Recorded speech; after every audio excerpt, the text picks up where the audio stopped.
اور New Zealand دنیا میں بہت زیادہ مشہور ہے، خاص کر اپنی بڑی بڑی ماؤنٹین رینجز، خوبصورت لیکس اور ہائی کوالٹی آرگینک فوڈ کی وجہ سے۔ نیوزی لینڈ کا موسم بالکل یوکے کی طرح ہے، ہلکی سی گرمی، لانگ ونٹرز اور اچھی خاصی بارش، مگر اس کے باوجود نیوزی لینڈ کی پاپولیشن یوکے کی پاپولیشن کا 7% بھی نہیں۔ زبردست موسم، خوبصورت سینری، لو کرائم ریٹ اور ہائی اسٹینڈرڈ آف لائف۔ سب سے پہلے اگر ہم ورلڈ میپ دیکھیں تو آپ نوٹس کریں گے کہ نیوزی لینڈ ہماری باقی دنیا سے بہت دور ہے۔ مطلب اگر آپ کراچی یا ممبئی سے جہاز میں بیٹھیں تو یہ پورا عربین سی اور انڈین اوشن کو کراس کر کے قریباً 18 سے 22 گھنٹے کی فلائٹ کے بعد ہی آپ نیوزی لینڈ پہنچ سکتے ہیں۔ اور اب سوال یہ پیدا ہوتا ہے کہ انسان دنیا سے اتنی دور اس آئی لینڈ تک پہنچا کیسے؟ اب یہاں پر ملٹیپل ویوز ہیں۔ اگر ہم نیوزی لینڈ کی آفیشیل ویب سائٹ پہ جائیں تو وہاں یہ لکھا ہے کہ آج 1320 سے 1350 کے بیچ ماوری لوگوں نے نیوزی لینڈ کو ڈسکور کیا۔ ماوری پیسیفک اوشن کے ان سارے آئی لینڈز، جنہیں پولینیشین آئی لینڈز بھی کہا جاتا ہے، ان پر رہنے والے لوگوں کو کہا جاتا تھا۔ آفیشیل سورسز کے مطابق ماوری 13ویں صدی کے آس پاس اپنے یہ سارے آئی لینڈز چھوڑ کر بڑی بڑی کشتیوں میں بیٹھے اور ادھر نیوزی لینڈ پہنچ گئے۔ یہ لگ بھگ وہی زمانہ بنتا ہے جب منگولز اور چنگیز خان پورے یورو ایشیا پر اپنا کنٹرول لے رہا تھا۔ لیکن اب سوال یہ پیدا ہوتا ہے کہ یہ لوگ اپنے پرانے آئی لینڈز چھوڑ کر نیوزی لینڈ آئے ہی کیوں؟ اس سوال کا کھوج لگانے کے لیے جب ہم نے ریسرچ کی تو کچھ آرٹیکل سے پتا چلا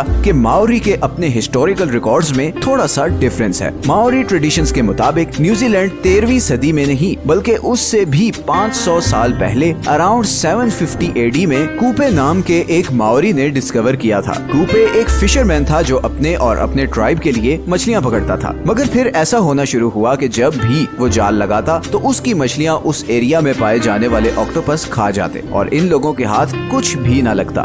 اب کیونکہ ان لوگوں کا مین فوڈ سورس تھا ہی مچھلی، تو کافی پرابلم کریٹ ہونا شروع ہو گئی اور اس کا حل یہ نکالا گیا کہ کوپے اور اس کے کچھ ساتھی سمندر میں جا کر کسی اور آئی لینڈ کی کھوج لگانے کی کوشش کریں گے جہاں پر کھانے پینے کی اچھی خاصی سپلائی ہو۔ اسی کھوج میں کوپے اپنے ساتھ 20 سے 25 آدمی لے کر پیسیفک اوشن میں اتر گیا۔ کچھ دن کے سفر کے بعد ہی انہیں بڑے بڑے پہاڑوں والا ایک آئی لینڈ نظر آیا۔ یہ نیوزی لینڈ تھا، سی فوڈ، بھیڑ بکریوں اور پھلوں سے مالا مال آئی لینڈ جس پہ اور کوئی دوسرا انسان نہیں تھا۔ یہ کوپے اور اس کے ٹرائب کے لیے پرفیکٹ جگہ تھی۔ کوپے نے اپنے چند ساتھیوں کو واپس پولینیشین آئی لینڈز بھیجا تاکہ وہ باقیوں کو اس آئی لینڈ کی خبر دیں اور اس طرح نیوزی لینڈ پر ماوری لوگ آباد ہونا شروع ہوئے۔ 17ویں صدی تک ماوری لوگ سکون سے نیوزی لینڈ میں رہتے رہے اور دنیا سے دور ہونے کی وجہ سے نہ ان کی کسی سے کوئی دشمنی تھی اور نہ ہی کسی سے کوئی خطرہ۔ مگر یہ سب بہت جلد بدلنے والا تھا۔ یہ وہ وقت تھا جب ویسٹرن نیشنز اپنی طاقت کو بڑھانے کے لیے پوری دنیا میں پھیل رہی تھی۔ ایکسپلوررز کو بھیجا جا رہا تھا کہ وہ آئی لینڈز، کنٹریز اور کانٹیننٹس ڈسکور کریں جن پہ قبضہ کر کے